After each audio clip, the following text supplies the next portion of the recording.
Kira-kira untuk seller baru, apa harus fokus untuk memperbanyak followers, perbanyak konten, atau perpanjang waktu live? Mungkin dari Kak Ardi dulu, sesuai pengalaman Alona Chick.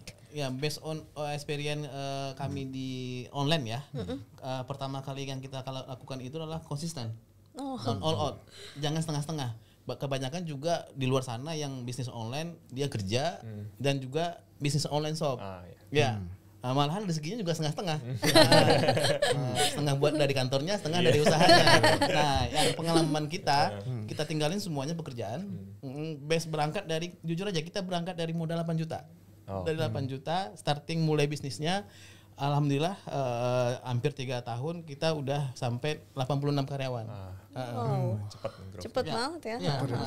Nah, intinya itu kita konsisten dengan promosi produk.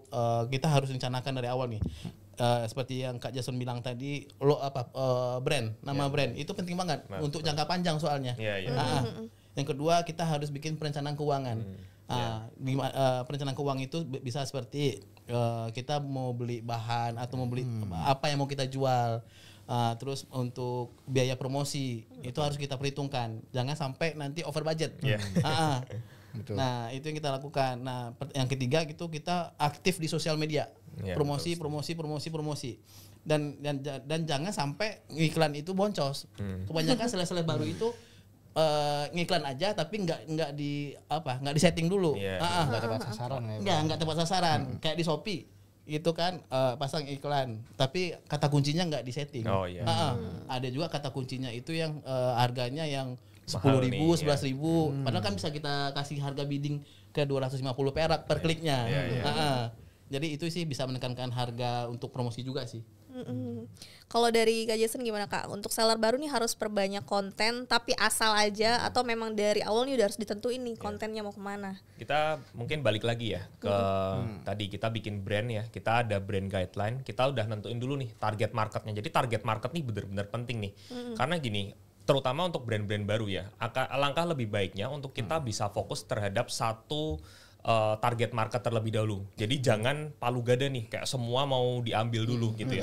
Karena gini, ibaratnya kita mau fokus ke satu aja tuh mereka masih belum ingat gitu ya. Jangan sampai kita terlalu serakah, kita mau ambil semuanya marketnya gitu ya. Padahal satu aja nih belum sampai mereka ingat, kecuali nanti sudah mereka mulai ingat, mungkin baru kita mulai merambah ke yang lain. Jadi dari situ kita udah tahu target marketnya siapa, barulah kita bikin konten ya. Jadi fokusnya ke konten dulu nih ya. Kita bikin konten yang memang sesuai dengan target audiensnya gitu ya, yang bisa relate buat mereka, bisa bermanfaat buat mereka gitu ya. Dan akhirnya dari situ nanti pasti akan berjalan sendirinya, followernya akan ikut naik ya, dan begitu juga dengan penjualannya juga pasti akan ikut juga gitu. Oke. Nah, ini kalau pertanyaan tentang live nih Kak, apa kita harus perpanjang waktu live untuk seller baru? Iya, sebenarnya kalau perpanjang waktu lah semakin panjang semakin bagus. Cuma kan biasanya kalau seller baru relatif melakukannya sendiri semua kan dulu. Jadi emang ya yang ngalah harusnya tenaga.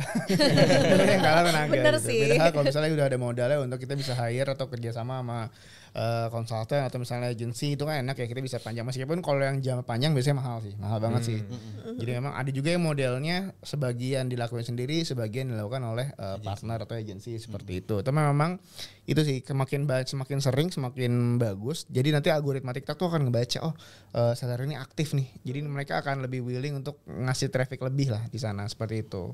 Ketimbang yang terus terutama kalau misalnya akun baru itu memang kita biasanya ya, kalau saya biasanya punya akun baru, kita ngelakuin live tiap hari. Meskipun cuma beberapa jam, meskipun cuma beberapa menit, biar kita ngebuka dulu nih algoritmanya. Jadi makin lama makin dikembangin. Nanti semakin itu ya kita kembangin juga nih kayak kontennya seperti apa sih, quality-nya seperti apa. Kan banyak tuh matriks-matriksnya CTR, CO, flash viewing duration. Jadi semakin banyak orang yang nonton, maksudnya kita kalau sering live makin sering orang nonton. Kalau kontennya bagus makin lama orang nonton, itu akan trafficnya akan naik terus-terusan sih, seperti itu. Nah, kalau udah naik traffic terus-terusan, kita tinggal nyiapin paket-paket untuk conversionnya itu bisa tinggi. Nah, misalnya bisa diskon atau misalnya kita tadi bisa di ads juga Pak. Seperti itu sih. Tapi biasanya awalnya mulai dari situ sih. Nah, kalau misalkan tadi katanya tenaga memang harus terkalahkan ya untuk seller baru. Terutama suara sih, kalau suara sih. Nah, itu kan katanya ya Kak, katanya aku dengar kalau live TikTok itu minimal 2 jam untuk yang baru-baru itu bener nggak sih atau cuma isu-isu aja? Yang pasti sebenarnya ya simpang siur juga sih, bisa 1 jam 2 jam sih, karena maksudnya informasi juga kadang-kadang bisa berbeda yang disampaikan kayak gitu, atau pemahamannya mungkin beda. Gini algoritma itu bisa beda kategori, beda itulah, beda ini Caranya ya? cara bisa jadi seperti itu. Cuma memang ya paling tidak saya nggak tahu sih, tapi lebih aman mungkin bisa 1 jam atau 2 jam. 2 jam udah pasti aman sih. Kalau 1 jam, menurut saya 1 jam sih. Kalau setengah jam kayak terlalu sebentar untuk bentuk traffic. Sebenarnya bentar pun nggak apa-apa sebenarnya kalau dia rutin atau konsisten. Memang konsisten itu kunci. Iya, Iya bener. Kunci banget sih. Makanya Alona bisa 3 tahun ya Pak ya, 3 dengan tahun. karyawan Susah. berapa tadi Pak? Dari 87 tadi ya. 86. 86. 86. Ntar dapat THR semua kan?